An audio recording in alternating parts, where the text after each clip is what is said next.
Donald Trump, el presidente número 45 de la historia de Estados Unidos, un acontecimiento que genera preocupación en Europa, donde muchos temen el fin de la alianza con el país americano. Para Trump, la OTAN está obsoleta. Además, afirma que el Brexit provocará la fractura de la Unión Europea. También exige que se eleven los aranceles a las automotrices alemanas y tacha de desastrosa la política de Angela Merkel en materia de refugiados. ¿Para qué clase de escenario debe prepararse Europa? ¿Se convertirá Trump en la pesadilla de la Unión Europea? Ese es el tema que debatiremos el día de hoy, poniéndole también un acento en América Latina. Permítanme presentarles a mis invitados de día. Está con nosotros Enrique Müller, periodista chileno, colabora para el diario mexicano Excelsior y es miembro de la corresponsalía del país en Berlín.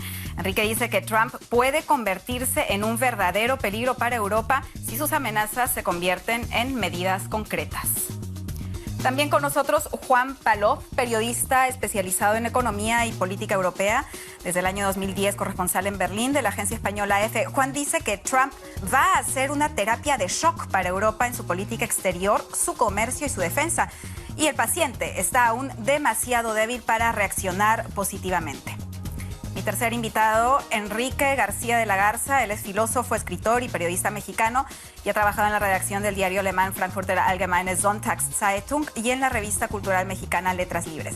Actualmente él vive en Berlín y Enrique dice, con Trump estamos en el umbral de una nueva etapa política. Estos son nuestros invitados. Recuerden que también pueden escribirnos sus comentarios a la dirección que ven en pantalla, cuadriga@dw.com. Vamos a empezar hablando sobre una entrevista casi histórica que hemos tenido en Alemania. La pueden ver acá, de la Bild Zeitung, el tabloide alemán, que tiene una gran resonancia en Alemania, tiene una gran influencia también en el pueblo alemán. Esta entrevista fue a la Bild Zeitung, pero también al Times del Reino Unido. Es curioso que un presidente, futuro presidente de Estados Unidos, pocos días antes de que tome el mando como presidente, dé una entrevista justamente a estos periódicos. Vamos a ver qué nos dice Juan. ¿Tú qué opinas? Es curioso por qué justamente estos periódicos, ¿qué simboliza esta entrevista? Yo creo que pocas veces un presidente estadounidense, un presidente electo estadounidense había provocado tanta expectación en el resto del mundo, ¿no? Por los cambios, por lo menos, que él durante la campaña ha anunciado. Después se ha dirigido a unos periódicos de unos países concretos. Tienes a Reino Unido, por un lado, con el tema del Brexit principalmente, y por otro lado a Alemania, que es el país líder dentro de la Unión Europea, claramente en el contexto actual. En el caso concreto de Alemania, elige al Bild, que es un periódico tabloide y con posiciones editoriales en la derecha y unos tintes populistas en algunas ocasiones, como trata algunos temas, que se acomoda bastante bien a lo que han sido sus mensajes, podría decir.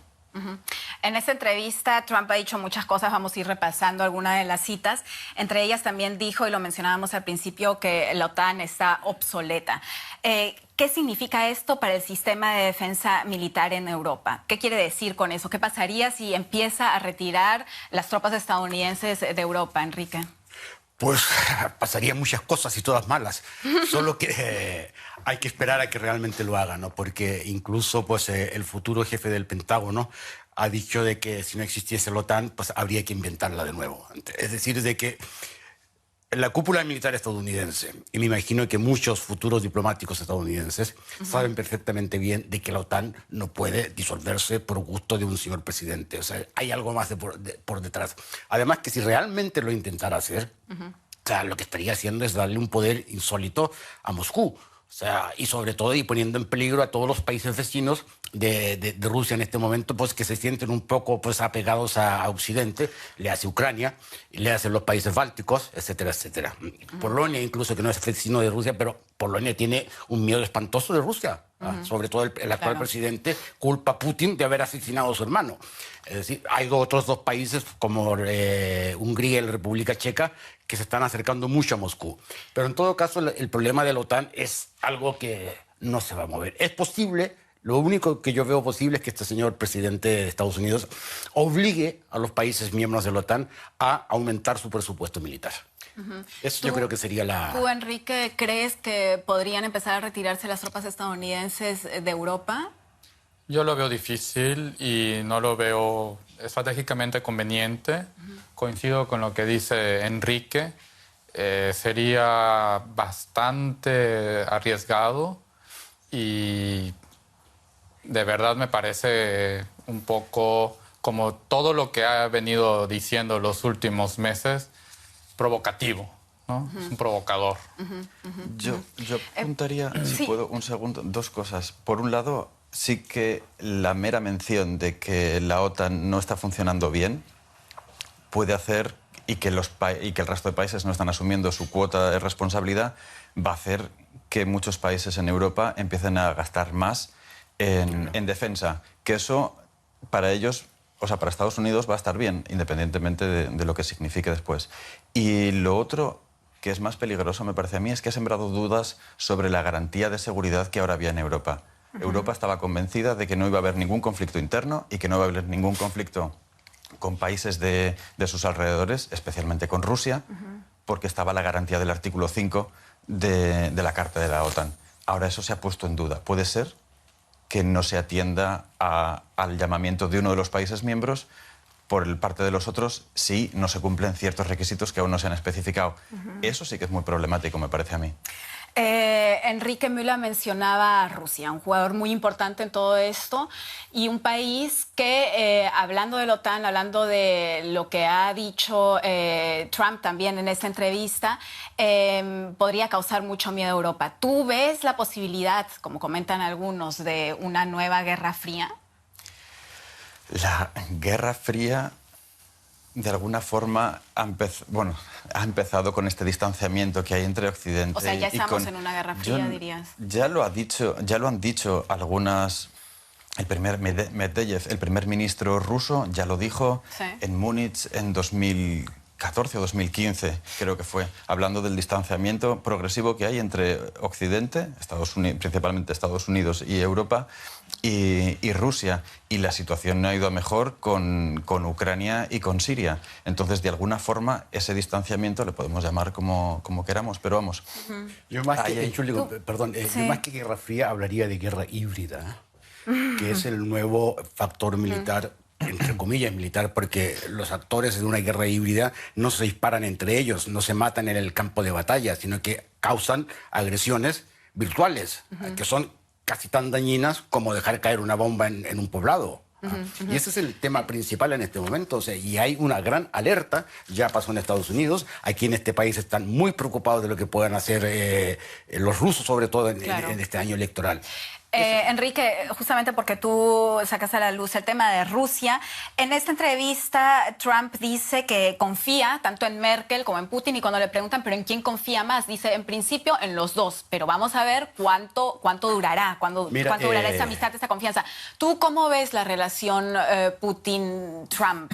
Mira, yo antes de responder a tu pregunta, quisiera hacer una pequeña observación con respecto a esta famosa entrevista, que para mí ha sido un scoop periodístico de los dos medios, porque finalmente pues no solamente han entrevistado al señor Trump, sino que además el señor Trump se les ha dicho un montón de cosas que son muy importantes. Este es un documento, yo creo que copiado de Maquiavelo.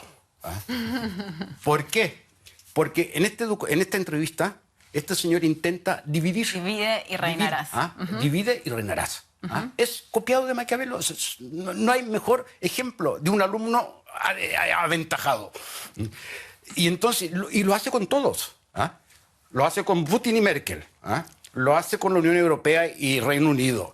Lanza veneno en la Unión Europea diciendo de que estos están condenados a desaparecer, sobre todo a causa, y menciona una cosa que es muy peligrosa y venenosa. Dice que la Unión Europea es el Zweckmittel de Alemania. ¿Cómo podría decir esto? Instrumento. El instrumento de Alemania para dominar Europa. Exacto. Y sobre todo en un momento donde hay un miedo al poderío alemán en Europa. Es decir, él está sembrando veneno para dividir. Ahora, ¿qué va a pasar con Putin y Merkel? Pues lo mismo. O sea, sale el señor Trump que la señora Merkel ha sido el principal adversario de Putin, sobre todo cuando se inició la guerra en Ucrania, que es la persona que ha liderado la posición europea con Putin. Y en este momento está diciendo una cosa con Merkel, diciendo, ojo con esta señora que ha causado mucho daño a Europa. Y además está diciendo al señor Putin pues, que entre ellos dos pues, las relaciones entre Estados Unidos y Rusia van a mejorar. Divide y reinarás. Es lo que está intentando hacer con la Unión Europea Enrique García, porque tenemos dos Enriques. Enrique García. ¿Tú crees que realmente Reino Unido es el primer país en salir, que esto va a empezar a desmoronarse más? Yo creo que sí. Veo varios elementos para pensar que, por ejemplo, Francia, Marine Le Pen, lo ha dicho abiertamente. Y coincido con la observación de Enrique de que Trump quiere generar o polarizar a los distintos jugadores de la arena global para sacar provecho. Al final de cuentas es un businessman y lo que le interesa a él es poder negociar. Y para poder negociar necesitas tener tú, como lo dijo en la entrevista, tener las cartas que nunca vas a mostrar. Claro. Y una manera eficiente de hacerlo es jugando al póker, ¿no? Con la técnica del póker. Poniendo a los demás... Exacto, poniendo a los demás en suspenso, provocando para poder ver hacia dónde voy a tirar yo mi jugada. Es lo que dicen también algunos periodistas que han escrito biografías sobre él.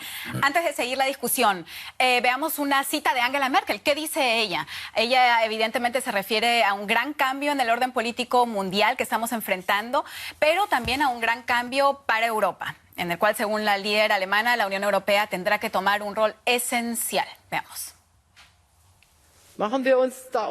No nos engañemos. Desde el punto de vista de algunos de nuestros aliados tradicionales, y me refiero también a las relaciones transatlánticas, no existen garantías de que la estrecha colaboración con Europa vaya a durar para siempre. Es algo en lo que debemos trabajar. Por eso, estoy convencida de que en el futuro la Unión Europea tendrá que aprender a asumir más responsabilidades a nivel internacional. Merkel dice que la Unión Europea va a tener que empezar a asumir más responsabilidades. Enrique Müller. Soy yo.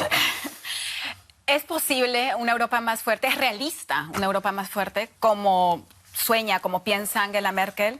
Mira, yo creo que es realista, pero es difícil de conseguir, porque en este momento, en el seno de la Unión Europea, pues hay muchas corrientes que están dirigidas en el sentido contrario. La posición que tiene, por ejemplo, el Pacto de Visegrado, donde está Polonia, donde está Bulgaria, donde está Hungría, donde está la República Checa, que se han opuesto violentamente pues, a la política de asilo que intentó impulsar la señora Merkel. Ahora eso se está quedando aparte. Ahora el discurso de la señora Merkel es mantener Europa unida frente al peligro que se avecina desde Estados Unidos. Y ahí tiene razón, y yo creo que en el campo que podrían tener éxito es cuando el señor Trump empiece a implementar medidas que puede implementar sin mayores problemas políticos, que es en el campo del comercio mundial, en el campo de la economía. Él lo está diciendo, él está amenazando con quebrar totalmente el orden económico mundial, poner fin al proceso de globalización que existe en este momento. Y hay un país que está muy interesado en llenar justamente ese vacío, que es China. Exacto. ¿Es esto una oportunidad para China? ¿Tú qué crees, Enrique García? Sí, por supuesto que es una oportunidad. Por ejemplo, el vecino natural de Estados Unidos es México y China ya dijo que a ellos les interesa muchísimo ir y establecer relaciones comerciales muy fuertes con México a partir de lo que pueda desarrollarse a partir de mañana. Totalmente, es casi esquizofrénico, porque de pronto se ve a China en la cumbre APEC en Lima o ahora en Davos hablando de no proteccionismo, ¿no? O sea, tomando un rol totalmente nuevo. Juan, ¿estamos viviendo un momento histórico con este nuevo orden global que se está dando? Yo creo que en el ámbito económico sí que podemos empezar a hablar de una nueva era en la que la narrativa imperante ya no va a ser el comercio internacional es bueno para todos, es una win-win situation en la que todos, en términos absolutos, ganamos, sino que se empieza a imponer la narrativa de Trump en la que se habla de que en el comercio hay ganadores y perdedores y se impone un nacionalismo económico con el objetivo de que nosotros o nuestro país sea uno de los ganadores en esta competición. Entonces, China adopta ese papel de mantener las fronteras abiertas. A ellos les interesa aún seguir potenciando sus exportaciones, aunque ya cada vez son menos importantes dentro de su Producto Interior Bruto. Y da la sensación de que Europa va a caer un poco en los brazos de China para poder mantener esos valores de libre comercio. A mí me gustaría agregar algo, o sea, para entender un poco lo que este nuevo orden económico mundial que se nos podría avecinar. El señor Trump, no nos olvidemos, es un empresario. Claro. No tiene nula experiencia política. Es un empresario que ve a su país como una empresa, como una firma donde lo que importa son ganar dinero. Y entonces él piensa que con todas estas medidas Estados Unidos puede ganar dinero, es decir, puede crear más empleo. Eso es mentira, porque hay muchos factores que hablan en contra, porque Estados Unidos también es un país exportador. ¿Y qué pasa si él empieza a poner aranceles, como amenazó a BMW con un 35% de aranceles? Lo mismo va a pasar con un Chevrolet en Europa. O sea, esas son cosas que le van a hacer ver a este señor cuál es la realidad que impera en el mundo, porque él tiene ideas muy concretas. Pero ¿guerra comercial? ¿Es lo que quieres decir? Sí.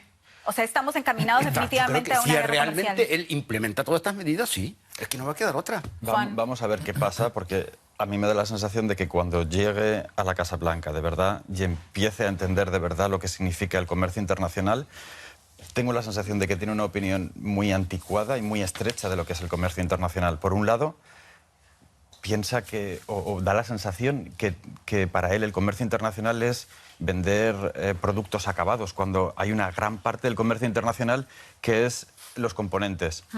El iPhone, que es un producto emblemático de Estados Unidos, tiene componentes de 30 países distintos. ¿Imponemos aranceles a eso? Entonces, ¿quién va a comprar un iPhone que vale mucho más de lo que valía hasta ahora? En Estados Unidos es lo mismo, eso es por un lado uno de los problemas con los que se va a encontrar, y creo que no ha calibrado lo que significa eso. El otro problema son una serie, como diría, de intangibles rodeados al comercio, que son todo lo que tiene que ver con los lazos que establecen países a raíz de comerciar.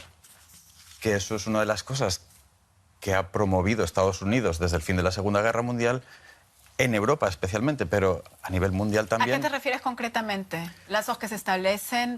A raíz de los lazos comerciales, por ejemplo, ¿qué pasó con cómo se funda la Unión Europea o cómo empieza a echar a andar la Unión Europea? Claro, con una unión aduanera, ¿vale? Y cómo compartir eran pues el acero y otros asuntos. Entonces, así, con temas económicos, empiezan los lazos entre países. Esos lazos después se transmiten a la educación, a la cultura, a la política exterior.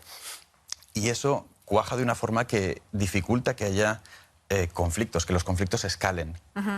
Y eso, yo creo, ese tipo de intangibles, que son muy valiosos y que no se pueden cuantificar, pues yo creo que no los ha tenido en cuenta hasta ahora. Ok, entonces, perdón, sí. Sobre esto que dice Juan, estoy completamente de acuerdo, pero hay algo interesante también. El eslogan de Trump es Make America Great Again. Ese again es un retroceso, es un... América o Estados Unidos se hizo grandioso gracias a la revolución industrial y a la producción en masa y a las consecuencias económicas de la Segunda Guerra Mundial. Y es a lo que aspira Trump, a volver a eso. Pero ahora, sobre todo con la autarquía energética que hay, que ahora todos podemos producir nuestra propia energía con las baterías de Tesla, con la energía solar, que eso ya es viable y que ya no necesitamos del gobierno, se avecina una nueva época en términos de energía y por lo tanto en términos económicos. Y Trump me parece que no lo ha visto y que ese Make America Great Again implica una involución histórica y económica a esos recursos de la revolución industrial, como bien apuntó Juan hace un momento. Bueno, entonces, en términos de comercio estamos llegando a la conclusión de que Trump significa probablemente una ventaja para China. ¿Qué sucede para Europa? Me gustó tu cita, Juan. Tú dices, Trump va a ser una terapia de shock para Europa en su política exterior, su comercio y su defensa, y el paciente, refiriéndote a Europa, está aún demasiado débil para reaccionar positivamente. ¿Es una Europa debilitada también una ventaja para Estados Unidos o cómo ves ahí la relación? Yo no creo que Europa sea un adversario para Estados Unidos. No creo que, si te fijas en los discursos de campaña de Trump, los principales enemigos, o sea, el principal enemigo en términos económicos era China. Y al que había que combatir económicamente y... En términos de defensa y de seguridad, el enemigo era el yihadismo, ¿no? El Estado Islámico. Europa, yo creo que ha perdido relevancia, nos guste o no, en el viejo continente. Y, ¿qué significa una Europa débil para Estados Unidos? Pues en el fondo es una pérdida de apoyo, o sea, Occidente es Estados Unidos y Europa, que iba siguiendo principalmente a Estados Unidos, que es el líder. Si Europa se cae, Estados Unidos se queda aislado. Trump puede pensar que es bueno en términos económicos aislarse, pero a nivel de política internacional es arriesgado y es perjudicial para ellos. O sea, tú no lo ves tanto como lo dice Trump, divide y reinarás, sino piensas más bien que va a ser divides a tus aliados, en fin, hasta qué punto, en términos comerciales puede ser bueno, pero es que hay mucho más... No lo ve así aparentemente, ¿no? Hay mucho más que lo que es la política, o sea, que la economía, ¿no? Que ganar este año X. Para quedarnos un poco con Europa, vamos a ver lo que dice Trump sobre Europa. Él evidentemente no es un amigo de la Unión Europea, a pesar de que, como acaba de decir Juan, Unión Europea y Estados Unidos se ven como aliados. Y él está convencido, Trump, de que la Unión Europea se empieza a desmoronar con la salida del Reino Unido. Demos un vistazo a una de esas frases en este tema. Vean Gran Bretaña y vean la Unión Europea. Eso es Alemania. Básicamente la Unión Europea es un vehículo para Alemania. Por eso creo que fue muy inteligente de Gran Bretaña salirse. Habrá más países que quieran salirse. Vamos a hablar ahora con Enrique Müller. Enrique, tú decías en tu cita, Trump podría ser un verdadero peligro para Europa. ¿Qué es lo que más te asusta? Me asusta todo. Me asusta todo lo que dice, porque si realmente lleva a la práctica todas las amenazas o todas las cosas que ha dicho durante la campaña y ahora en esta famosa entrevista, pues el mundo va a ser muy diferente al que conocemos hasta hoy, ¿no? O sea, porque una de las cosas que está diciendo, por ejemplo, y que me aterra realmente, es la decisión del señor Trump de trasladar su embajada de Estados Unidos de Tel Aviv a Jerusalén. Si lo hace, es una declaración de guerra al mundo árabe y en especial al pueblo palestino. Y además pone a todo el resto de Occidente que está interesado en la posibilidad de crear dos estados en esa región tan inestable en el mundo, los deja con las manos vacías. Porque todos los esfuerzos de los últimos, yo qué sé cuántos años, 40, 50 años, han estado dirigidos a eso y de pronto se acaba. Porque el señor Trump ha decidido que Jerusalén es la capital indivisible de Israel. Eso se acaba. Y eso es muy peligroso. Y luego pues hay una serie de otros peligros, o sea, lo que pueda pasar, lo que puede hacer con México, por ejemplo. Pero es que de lo que se habla mucho también es de una gran black box, ¿no? Que Trump ha dicho mucho, pero que no se sabe qué hará realmente. Algunos dicen que, como tú, Juan, acabas de mencionar, que una vez que empiece como presidente se va a ir chocando con la realidad. Mucho ruido y pocas nueces, ¿de verdad lo ves así? ¿Tan optimista? No soy optimista, pero en este caso en concreto, lo que sí querría matizar, sin relativizar nada de lo que ha dicho, es que yo creo que dentro de esta estrategia negociadora de businessman, de la que hemos hablado antes, no hay que fijarse tanto en la literalidad de sus frases como en hacia dónde apunta.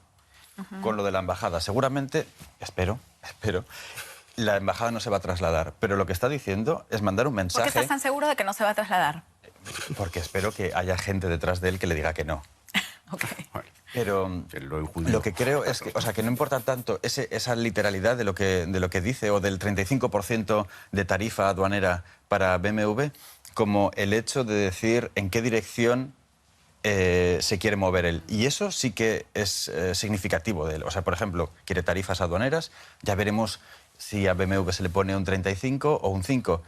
Si al final, después de todo esto, se le impone un 5% de tarifa aduanera, en BMW estarían encantados, ¿vale? Entonces es parte de la estrategia negociadora. Él pone la barrera de entrada muy alta, después la baja y parece que los otros han ganado también, cuando el que ha ganado es él, que ha conseguido un 5. Entonces, Suena también optimista. ¿Sí? Bueno, eso es lo que creo, pero también creo que es eso. Podemos hablar de que va a apostar claramente por Israel, que se acaba la defensa de Estados Unidos, de los dos estados, y vemos también que quiere tarifas aduaneras, pero el detalle ese concreto yo no le prestaría mucha atención ahora. Hay una la cosa dirección, que me pero no la cifra concreta. ¿Tú también lo ves así? ¿Crees que se debería interpretar un poco la dirección, pero no realmente el detalle que dice Trump? Bueno, ya lo dijimos aquí, al final de cuentas es un negociador, es un businessman y como apuntó Enrique hace un momento, él no entiende de política.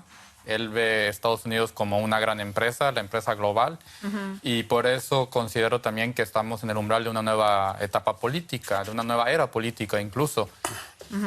No necesariamente para bien, eso está claro, pero tiene que ver también con el hecho de que en las últimas décadas los empresarios se han convertido en un auténtico poder dentro del Estado. Una especie de poder de Estado dentro del Estado o de poder dentro del Estado. Y ahora con Trump estamos viendo la entronización del empresariado o de la clase productiva en la clase política. Entonces es un cambio de mentalidad que a todos... Cambio de política, de forma política, de forma ¿no? política. Cuando el empresariado está tan metido y ya no son los políticos. Exacto. Antes de que vayamos a ver un par de citas... me Enrique, gustaría agregar algo al agregar? tema económico. Sí, por favor. El recién designado secretario de Comercio Ahí vamos. ha señalado... Tenemos sus citas. ¿Las mostramos? ¿O lo digo yo primero? Dilo tú primero. Simplemente él ha dicho de que la primera acción del nuevo gobierno a partir de mañana será renegociar el tratado de libre comercio entre Estados Unidos, Canadá y México.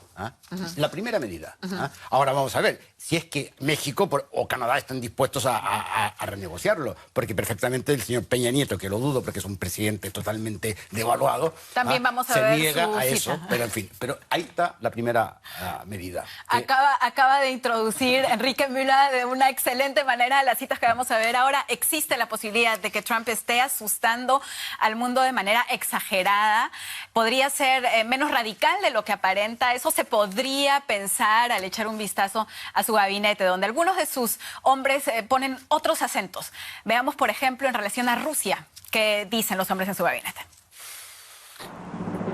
Trump admira a Vladimir Putin y ve en él un aliado potencial. Sin embargo, su equipo no comparte su opinión y entona fuertes críticas contra Moscú, sobre todo después de confirmarse los presuntos ciberataques durante la campaña electoral.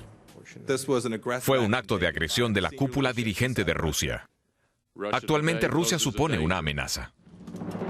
Trump califica a la OTAN como obsoleta, dice que tiene problemas y que no se ha implicado en la lucha contra el terrorismo, pero así opina el futuro secretario de Defensa. Desde mi punto de vista como excomandante de la organización, la OTAN es probablemente la alianza militar más exitosa de los últimos tiempos y quizá de toda la historia. ¿Qué opinión prevalecerá? ¿La de Trump o la de su gabinete? Bueno, realmente hay una diferencia entre lo que dice Trump y lo que dice gente en su gabinete. ¿Esto tranquiliza algo? Sí, sí tranquiliza. Por un lado, porque confiamos de alguna manera en que alguien sea sensato o tenga la sensatez suficiente como para detenerlo. Pero por otro lado también es muy peligroso porque se ha ido formando de un grupo de personas que en las que no se puede confiar. Por decir algo, gente que proviene de Breitbart, por decir algo, o quería anotar a Robert Kennedy Jr. para el tema de las vacunas. Entonces no creo que se esté formando de un grupo realmente pero él aparentemente, y también según si se leen sus biografías, claro, él es una persona muy excéntrica y al parecer, no se ha dado todavía cuenta de que hay un parlamento que le va a aconsejar y que no van a dejar tampoco que pase todo, ¿o tú crees que sí? Y que le va a detener, tendrá que ganarse la confianza, para empezar, de muchos republicanos que han sido escépticos durante la campaña y que le han apoyado o no, en algunos casos, pero que le han apoyado con reticencias. Entonces, no podemos dar por supuesto que va a llegar y hacer todo lo que ha dicho. No tiene muchas de las competencias, no tiene competencias en muchas de las materias de las que ha hablado. Después hay reglas internacionales que no se pueden cambiar de la noche a la mañana o ignorar, como el tema de la Organización Mundial de Comercio. Hay una serie de reglas ahí que regulan el comercio internacional y que tampoco se pueden ignorar. Eso generaría, en fin, conflictos. También pertenece a la OTAN, está en tratados internacionales. Claro. O sea, hay muchas cosas que no va a poder hacer, aunque sí puede amenazar, y que esa amenaza valga para que se introduzcan cambios consensuados. Enrique Müller, tú que eres el más asustado en esta ronda en lo que se refiere a Trump. ¿Eso te tranquiliza un poco? Acuerdos internacionales, el Parlamento en Estados Unidos, las citas que acabamos de ver de hombres en su gabinete. ¿Te tranquiliza algo o en absoluto? No, porque hay que wait and see, como dirían los ingleses. ¿No? Hay que esperar a ver qué hace.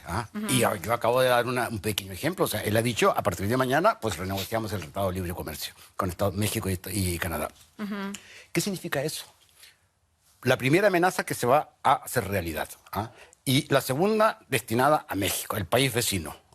Y que si realmente empieza a poner trabas al comercio entre México y Estados Unidos, México por una parte se incendia, se arruina y pueden poner en peligro la estabilidad fronteriza entre los dos países. Total, sí. Y además poner en problema la economía interna de Estados Unidos, porque ¿cuántos millones de mexicanos hay en Estados Unidos? Más de 30 millones. A ver, Y muchos de ellos también han votado por Trump incluso, ¿no? Es que esa gente es un poder económico. Claro. pero también es un poder Infoslayable. económico, por ejemplo, Boeing, ¿vale? Que es una de las principales empresas exportadoras de Estados Unidos.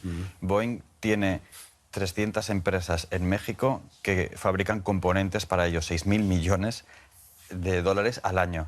Entonces, Pero él habrá está también con que- la pero habrá que- Perdón, pero habrá que vamos ver ahora quién... ahora que acabamos de tocar ya el tema América Latina, vamos a ver una cita de Peña Nieto y seguimos enfocándonos en América Latina, Trump y América Latina, porque uno de los inmediatamente afectados, justamente lo acaban de escuchar, será claro, México. De hecho, Trump se refirió a México ya en junio del año 2015. Veamos qué dice el presidente de México y cómo reaccionó a algunas de las cosas que dijo Donald Trump. En ningún momento aceptaremos nada en contra de nuestra dignidad como país ni de nuestra dignidad como mexicanos. Es evidente que tenemos algunas diferencias con el próximo gobierno de Estados Unidos, como el tema de un muro que México, por supuesto, no pagará.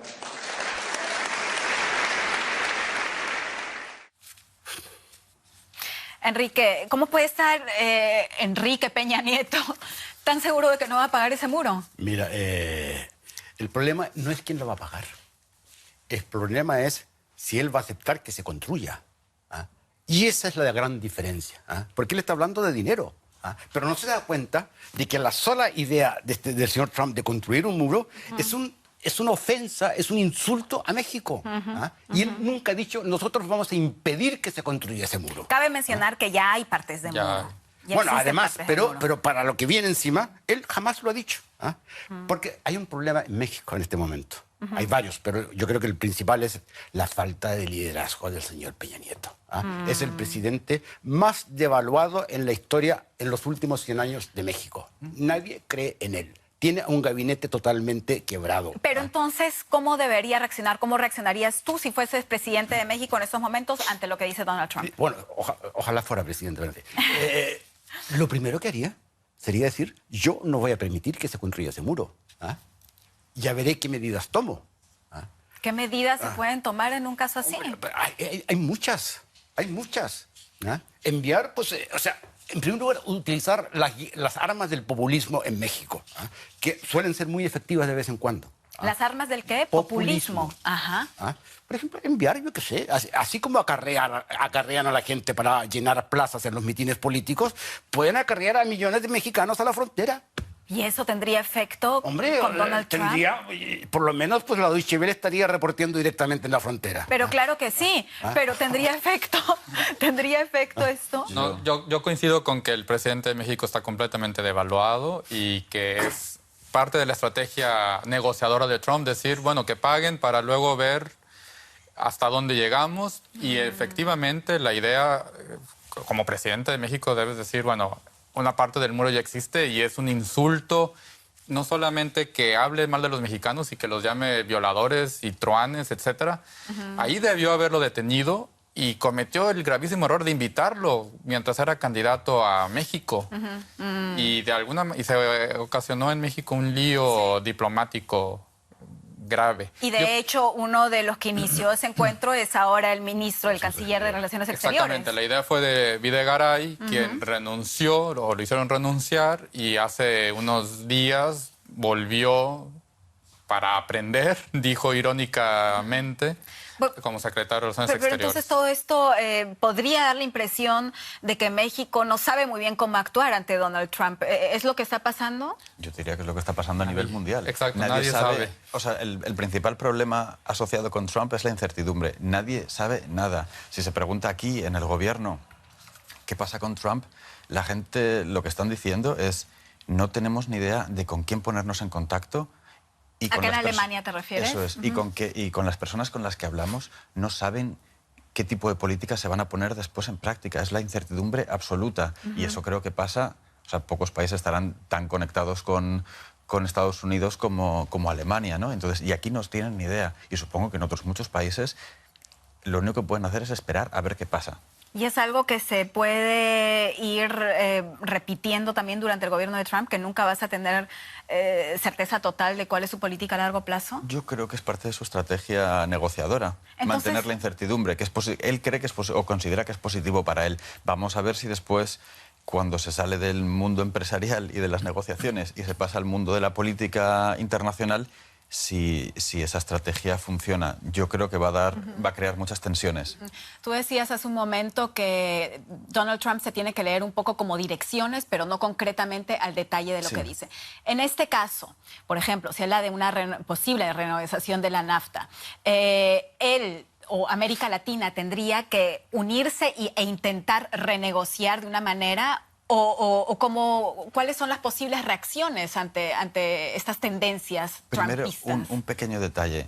En 2008, el candidato demócrata, entonces Obama, también dijo que tenía intención de renegociar el NAFTA cuando llegase a la presidencia. No pasó nada, ¿vale? Entonces, esta advertencia es mucho más seria que la de entonces, pero bueno, hay que poner las cosas de campaña también en su justo lugar. Yo creo que si una de las estrategias de este político empresario es divide y vencerás, pues los demás deberían actuar justo al contrario. Y lo digo tanto para América Latina como para Europa. ¿Me permites añadir una cosa, perdón? Con respecto al Tratado de Libre Comercio entre Estados Unidos, Canadá y México, ¿qué es lo que hay que hacer? El domingo venía un artículo muy interesante en El País escrito por un viejo amigo mío, Jorge Castañeda, que fue ministro de Asuntos Exteriores. Lo vamos a entrevistar estos días, sí. Bueno, dale mis saludos. Él decía una cosa muy precisa. El presidente de México y México deben negarse a renegociar el tratado. ¿Ah? Eso es la posición vital. Lo que sí se puede hacer es, dijo, añadir algunas nuevas medidas que no están contempladas en el documento actual. Y eso sería una forma de decirle a Estados Unidos, decirle al señor Trump, oiga, nosotros tenemos un poquito de dignidad. La pregunta es si se puede con éxito decir no estamos dispuestos a renegociar o si más bien se debería hacer de alguna manera más diplomáticamente, como dice Juan Palop, de renegociar y ver en qué puntos le conviene a uno, ¿no? Esta discusión sobre el Tratado de Libre Comercio es en la superficie económica, pero creo que tiene un trasfondo político y el tema de fondo creo que es el fracaso del neoliberalismo. El Tratado de Libre Comercio fue un tratado que se firmó en los 90s, Bill Clinton, Salinas de Gortari, eminentes epígonos del neoliberalismo. Y si Trump ganó las elecciones es un anuncio a todo el mundo de que el neoliberalismo falló. Y esta izquierda académica de Obama, etcétera, no funcionó, no supo llegar a permear en todas las capas de la sociedad. Y entonces creo que cuando Trump dice que va a renegociar o a cancelar incluso el Tratado de Libre Comercio con Norteamérica, creo que debe entenderse que el mensaje político de que el neoliberalismo no dio de sí. Se nos termina el tiempo. Una pregunta, por favor, una respuesta muy corta. Voy a tratar de retomar el título que tenemos. Trump, una pesadilla para Europa era el título. Lo voy a cambiar por el mundo. Trump, una pesadilla para el mundo. Yo te respondo con Europa. Sí, va a ser una pesadilla porque se va a dar cuenta de sus propias debilidades, va a evidenciarlas mucho. En relación a Europa. Enrique Müller. Yo creo que el peligro existe y la respuesta es más liderazgo de los líderes europeos. Y ya tenemos una líder que ha dado muestras de tener liderazgo, que es la señora Merkel. También refiriéndote solo a Europa. Merkel, entonces, como la salvadora, realmente como lo dijo Obama, ¿lo ves así? Yo creo que en este momento no hay nadie más. Porque si tú ves el mapa europeo de líderes, Francia, que podría ser pues un país de tanto peso, igual peso que Alemania, pues tiene un presidente más devaluado que Peña Nieto. Y en Alemania van a haber elecciones también este año acá, o sea que no sabemos muy bien. No, pero la señora Merkel la va a ganar. Tú, Enrique García, mi segundo Enrique acá, ¿cómo lo ves? ¿Trump una pesadilla para Europa? Pesadilla significa miedo y creo que el miedo está ahí, en parte porque es la carta con la que está jugando, la de la incertidumbre. Y no se puede saber exactamente qué va a pasar porque más pronto cae un hablador que un cojo. Entonces ya veremos qué pasa. Por ahora sí es una pesadilla, pero habrá que esperar. ¿Para Europa o para el mundo? Para todos. Para todos. Para todos. Quizá excepto para Rusia, no. En este momento no, sí. Entonces quizá podemos cerrar con Trump, una pesadilla para Europa, para todos, pero un sueño quizás para Rusia. Sueño. Escríbanos su opinión. ¿Qué piensan ustedes? A cuadriga@dw.com o a mi cuenta de Twitter,